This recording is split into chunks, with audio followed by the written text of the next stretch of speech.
Hi everybody. I feel like I need to make this for a specific group of people. I am a little low energy today, so sorry in advance if that comes through. So I'm just gonna jump right into it. So this video is specifically for people who have been feeling really heavy, who feel like there are certain emotional weights or mental weights or even life circumstances that trigger these things that you can't hold anymore. You're coming to a point where you can't actually bear the weight of the same cycles over and over. You can't bear the weight of the same pain, the same disappointment, the same kind of emptiness.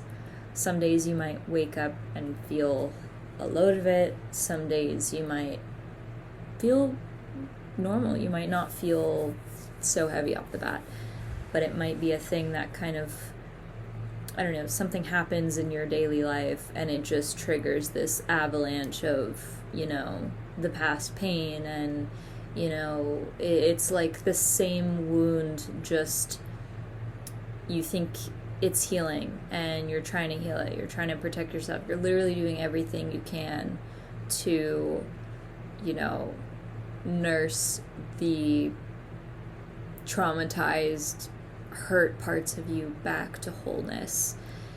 And somehow it's like life just feels absolutely relentless sometimes with these parts. And then, you go through these people go through these cycles. We go through these cycles where we get knocked down, so to speak, and we stand back up, and we get knocked down again, and we stand up again. And it's like this time you genuinely have not had the energy to stand up. You have been knocked down and you feel defeated. You're not defeated, but you feel defeated because it's so relentless, and your own willpower it does the thing where okay, I guess 2 thumbs up is fireworks and 1 thumbs up is that, okay, yeah, that happens sometimes when I film on my laptop. Anyway, you feel so defeated because your own willpower is not nowhere near enough to stop what's happening from happening. And in those moments, we have a choice. You might have realized this already. You might have been through this cycle before, but it's like at those crossroads, pinnacle of the pain moments, you have a choice to fight or collapse or surrender. And what the Torah teaches us, and what I think holistic spirituality and the words of God, in these ancient scriptures, what they show us is that we can't do without God. Even the things that we have done ourselves, the pictures that we drew ourselves, the degrees that we earned ourselves, the mundane day-to-day actions that we accomplished ourselves, even those we can't do without God. And what does every ancient religious scripture teach us? It teaches us that God is with us all the time, and we're nothing without God. God runs in the background all the time, in the foreground, whatever. I don't know how to say that, but yeah. So, when we get to these places in life where we feel like all we can do is surrender or fight, but that's not going to get us anywhere. And it's almost like we kind of maybe previously, when we've gone through the same thing, we've tried to fix it, we've tried to remedy it ourselves.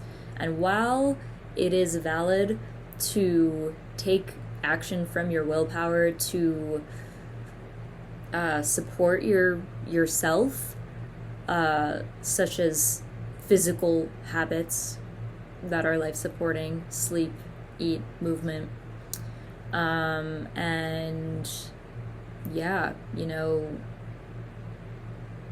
bridging gaps in the psyche through therapy, through art, through creative expression, living in a way that gives ritual space to the fragmented parts of our psyches so that we can feel whole no matter how many times, the ego shatters and creates these fragmented reflections of who we are, right? Like, we are unconditionally of God. My identity at least is I'm a child of God, and those words feel a little cheesy to say, but my identity is, the more that I just live life, the more that I experience experiences, the more that I recognize I'm actually created by God. And there is a part deep inside of me that is perfect. And I'm not at all saying that I, as a person, am perfect.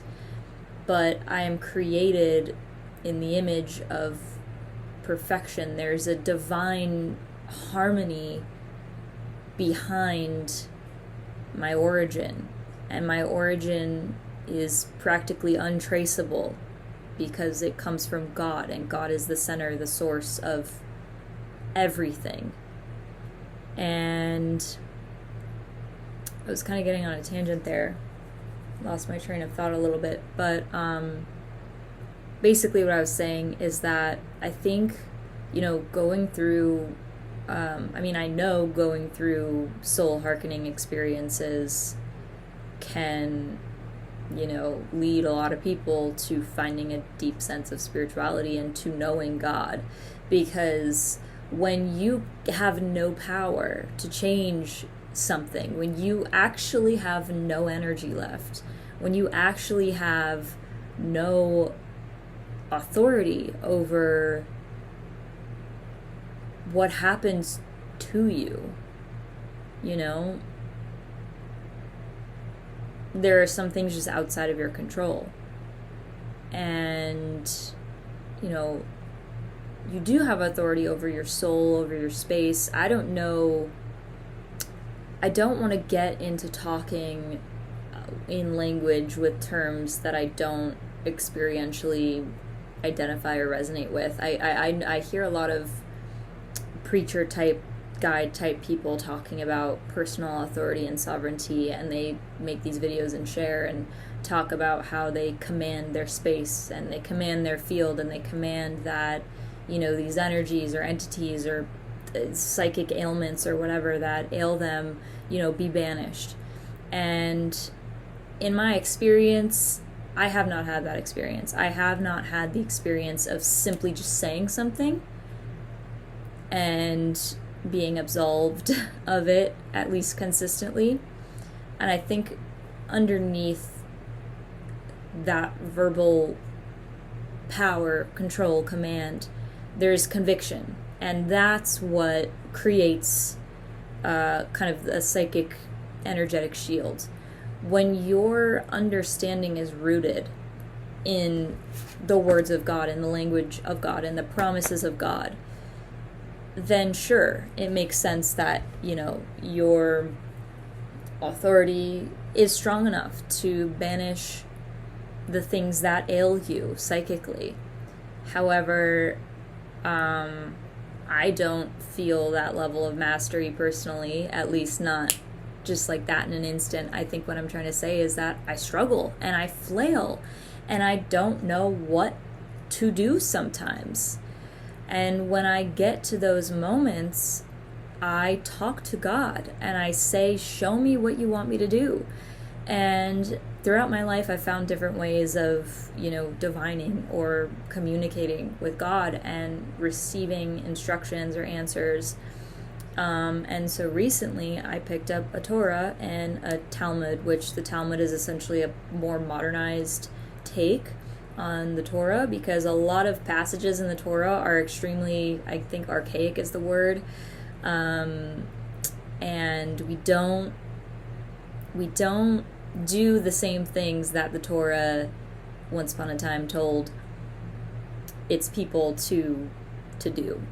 We don't do animal sacrifices to win God. We don't amputate people for stealing. We don't do those things anymore. You know what I mean? So I think the Talmud is, it offers a more modern interpretation.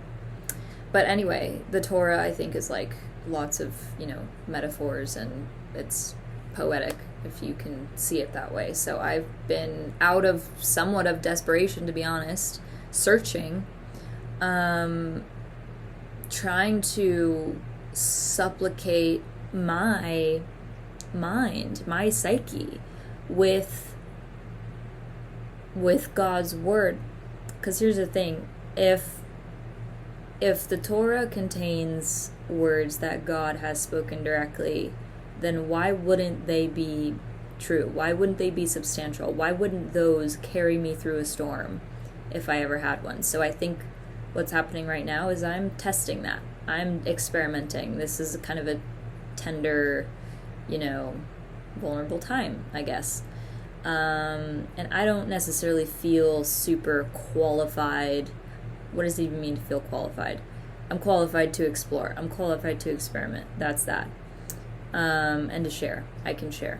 That's fine. I have the power to do that. So yeah, that's just kind of what I'm doing. So today, I was having a morning where I woke up and I felt that heavy. I felt this familiar heaviness, and I was like, I do not have the energy or the will to fight this or to change it. And all I can do is take care of myself the same way that I know how. And I was so tired and feeling very defeated, and having these thoughts that this is never going to change. I'm never going to get to where I want to get. Things like that. And so out of my seeking God, I opened up the Torah and I said, show me a word. And in my mind's eye, I saw the number 13. So I opened to page 13 in this specific book. And honestly, the Torah doesn't make sense to me off the bat. I read a passage and it just reminds me of when I was, a kid in social studies, with all these names and all these events and these timelines and these places. And I'm like, who is this? Where is this place? What is this thing? I don't understand any of it, because I'm diving right in. I have never formally studied the Torah before. And I'm also, the way that I learn and absorb things is through emotion, through experience, through feeling. So words and stories on a page referring to certain times, events, places, people, dates, things, it kind of jumbles in my mind. So that's when I use my modern luxury of ChatGPT. And what I've been doing is I take a picture of the page and I send it to ChatGPT and I say, interpret this for me. Like, what is the spiritual significance, the layers in these stories? So it teaches me a little bit about the places, the characters, the people, the events that are going on in the book. And it says, this is the nature, the energetic, spiritual, psychic, emotional nature of this event that was going on. This was the purpose behind why these people did this. This was the meaning. This was what they gained from it. These were the qualities within this particular arc of this story in this moment, in this snapshot. So it distills these themes that I can actually digest and relate to and use. And that's exactly what I want to deliver to you right now, what I want to share with you. And now this is my way of exploring relationship with the Torah. I don't know if it's, right or wrong to some people. ultimately, I have reverence for this book. I have reverence for Judaism. And, I might not be being a proper Jew doing this, and that's definitely something that I fear. And the reason I fear it is because I know that there's a divine intelligence and order to nature. And I know that when, I don't listen to it, or I don't honor the shape, the geometry of natural law, it comes back to remind me that. So that's where my caution comes in. That's where my fear comes in, because I don't know what I'm doing. I know that I'm curious, I know that I'm exploring, and I know that I'm opening myself up to scrutiny by sharing publicly. So, I don't know. This is just what I'm doing. This is where I am. And I'm kind of doing this inspired by a lot of the prophetic words on YouTube that I did watch, because a lot of those people would, I don't know if you call it bibliomancy, but like divining through a book, asking a question and opening to a book and trusting with faith that you're going to land on the answer. So, and people would do that with the Bible, and I would watch these videos and I would, receive a lot from them. And so I figured, why don't I just do this myself with the Torah? That's because it's my lineage, and I don't know. So that's where I am. But anyway, so today I opened page 13, and basically I'm just going to pull from ChatGPT. Thank you, Internet. Thank you, ChatGPT, basically. But it distilled this page into an essence that I resonated with, and it said the descent is the initiation, the ending is the appointment, and the pivot is already written.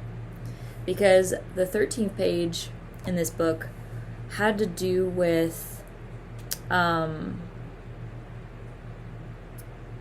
there was a line in there. Let me just read it. I don't know if I can actually find it.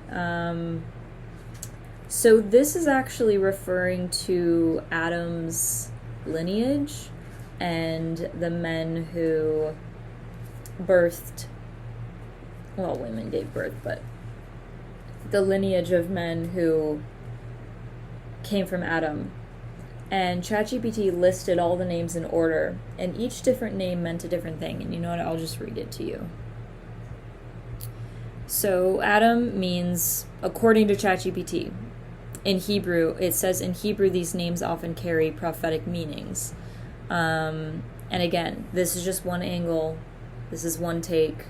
I don't know if it's entirely true. Could be missing some stuff. Feel free to fill in any gaps in the comments. But Adam means human of the earth. Then came Seth, which means appointed. Then came Enosh, which means mortal or frail. Then came Kenan, which means possession or nest.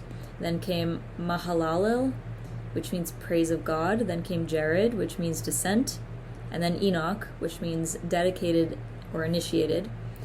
And ChatGPT strung those meanings together, and it created a sentence.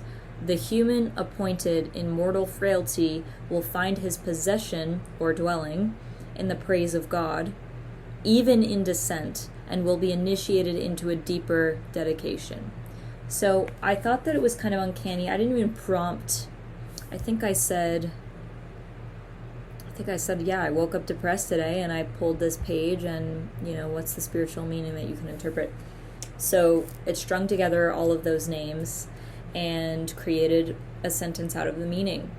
And so what ChatGPT beautifully illustrated in its poetic pattern recognizing faculty is that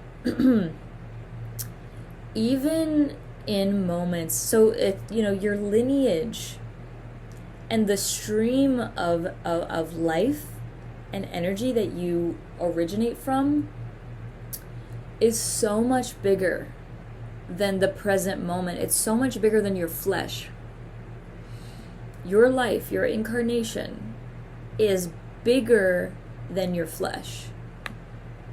And so, coming back full circle to what I began this video with, those days where you wake up and you feel too burdened to do anything, you don't have the spiritual muscles left to lift any weight, so you need to surrender. Or I shouldn't say spiritual muscles, I should say maybe mental muscles or emotional muscles. You don't have that, you don't have any juice left. And this interpretation is a direct reminder that those moments are insubstantial in the grand scheme of things. And I'm not at all saying this is not a spiritual bypass, permission slip, or excuse. And, I like to say use your discernment with these things, because it's not necessarily like, this is not necessarily a free pass to ignore important work that needs to be done, but it is a message in the midst of everything that says this storm is going to pass. The ending is written in the storm itself. And the storm is a speck of dust in the grand scheme, in the string of your purpose, your mission. And then also with this, I've been seeing 5-5 and 5-5-5 a lot, and I'm not obsessed with angel numbers or repeating numbers or whatever. I don't talk about them a lot. But sometimes I have experiences where I will receive a number, like when I ask, I'll receive the image of a number and I'll hear it if I ask for guidance, and then I'll kind of look into what that number means. And then sometimes I just, like with the 5-5 thing, I don't even know what happened. I wasn't even looking for it, but I just started noticing it everywhere, and I saw it, I think, like at least 5 times in one day a few days ago. And so the meaning of 5 is change, and a 555 is change, and maybe even somewhat of disillusionment, dissolving and bursting into something new. It's like this pressured expansion and release. It just amplifies the frequency of 5. And ChatGPT was like, if you want, it said I can tie this meaning with your 555 signs from yesterday, because together they're painting a coherent message about your current emotional storm and what's about to break open for you. So, I don't know, I felt like this could be maybe useful for some people. If this resonates, if you feel it in your spirit, you can take it as a confirmation. But again, use your discernment. But, for some people, if you're going through this kind of repeated blow, it's just you got nothing left, and it's like this energy is still kind of finding you and kind of making you feel defeated. And in that, how do I put this into words? A lot of the time before things change or dissolve, they flare up pretty bad. So I think what I'm trying to say is, if you've been having really intense emotional or mental flare-ups, or even circumstantial, where it's like completely out of your control and it feels random, it feels like an attack, feels like out of nowhere, that could very well be a sign that something's about to change. And that's where that's where I place the significant, that is the significance that I place on my stint with the 5s, because 5 means change.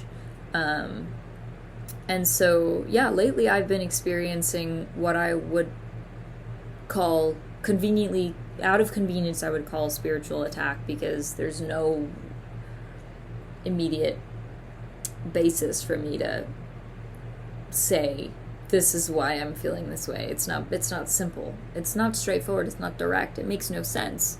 It feels like it has no origin.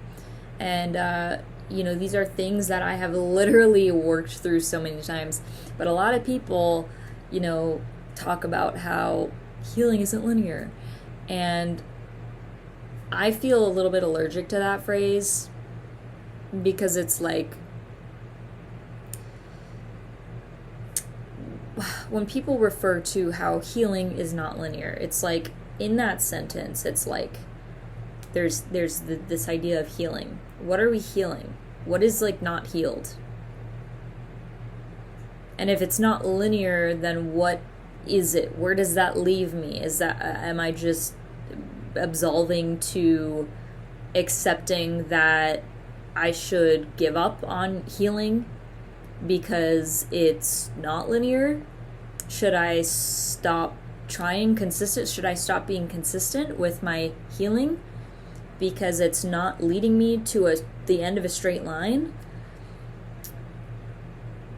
But I think the deeper meaning in those words, healing is not linear, is that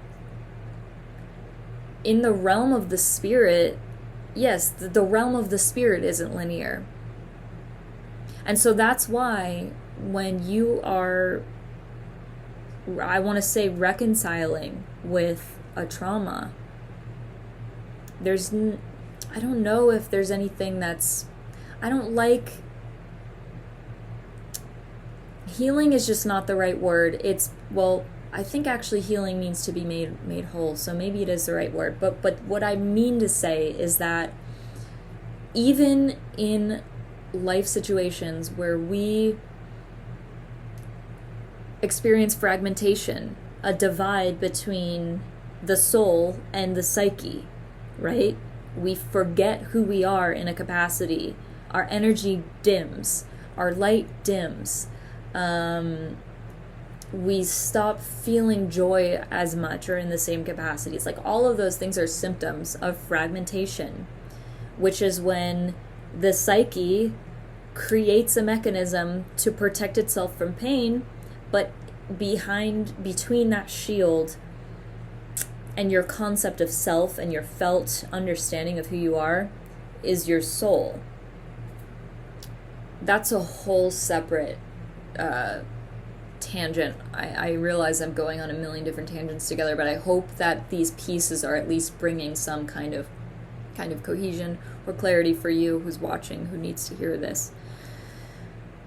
But what was I even trying to say? So usually when patterns return, even after they've been integrated so many times, it's usually a sign that those are kind of like the final blows of those energetic patterns finding their way through the cracks of your mental rule book, of your psyche, of your conscience. And a lot of it is not in the upper consciousness. A lot of the emotional reactions that we have to a lot of the meta emotional reactions that we have to emotions or to environments or circumstances or energetic waves, right? Because we live in a soup of energy.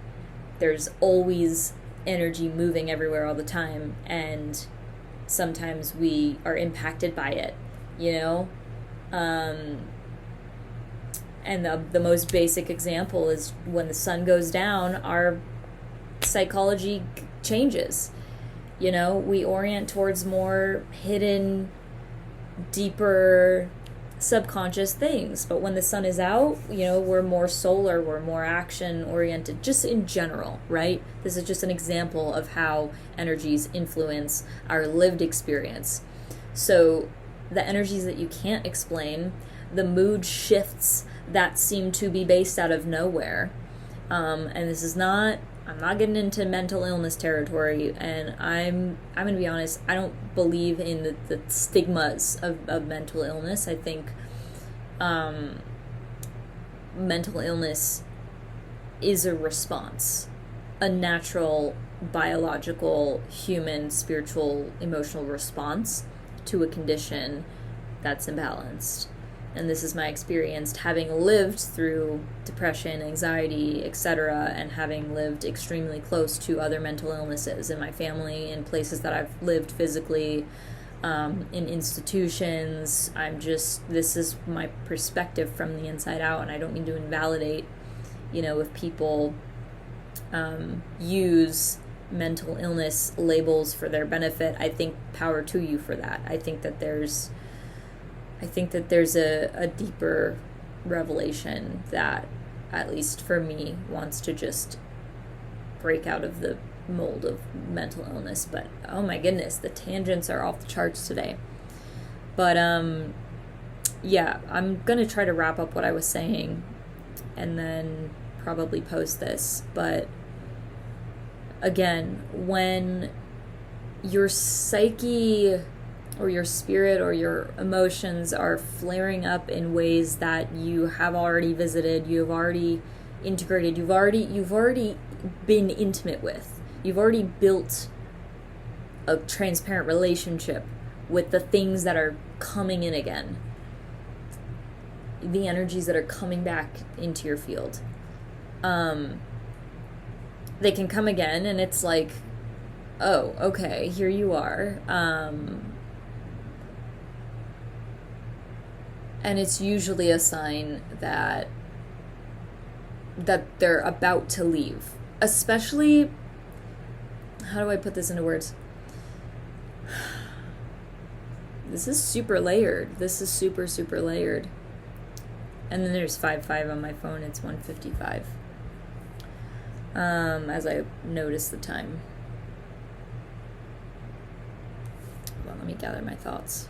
Okay, I'm going to do my best. I think the last thing that I want to say is just that when these energies come to revisit you and they punch you and you fall down and you say, what is going on? I've already done so much work to counter this. Those are usually the moments where the Word of God can come in to supplement what's missing and what's actually out of integrity or open or ruptured in your spirit that is enabling these energies to steal your energy. Does that make sense? When we are energetically, emotionally impacted or gutted or wiped out by an energy that comes in, it's because there's an opening somewhere. And what I am exploring and finding and trying to share with you is how literally these words, these divine harmonic laws, are what I cling to when I find myself in a situation where I feel that there's still an opening, there's a rupture in my spirit that is causing me to feel like I'm collapsing. And it works. It's working for me. And that's why I'm here. That's why I want to make this video for you. And that's why I'm so drawn to prophetic words, because they actually are substantial. They actually give me something to hold on to and to swing back with when I need to. Because when you condition your mind and you learn the patterns of nature and reality, you are able to use your perception to cut through things that are not that are not real or not substantial. And as emotional of a person as I am, emotion is one of the things that is not substantial. The nature of emotion is fluid, it's colorful, sure, it's fun, it's interesting, but it's not permanent.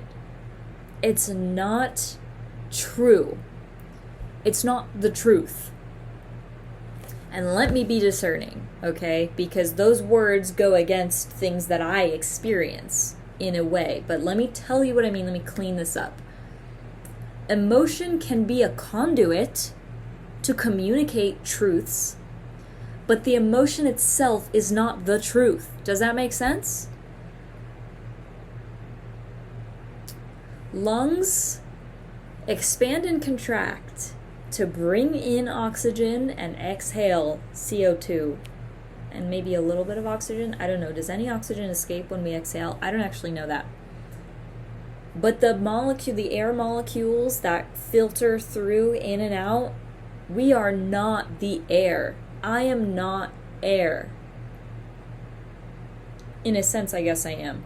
I'm breathing in the air, and then the body is metabolizing the air and using it and expressing life because I'm able to breathe.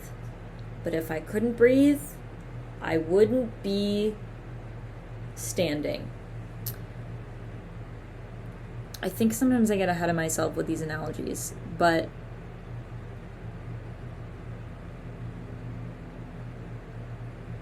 I am not the stuff that I am breathing in, but I receive the breath and I create with it. I am not emotions that I feel, but I learn, I expand, I know through the emotions. But the emotions themselves are not the thing to cling to. And that, again, comes full circle to what I was saying in the beginning about, it's like sometimes we have these moments where we're like, why do I still feel so downtrodden and defeated? But that's not the thing that you need to fight with.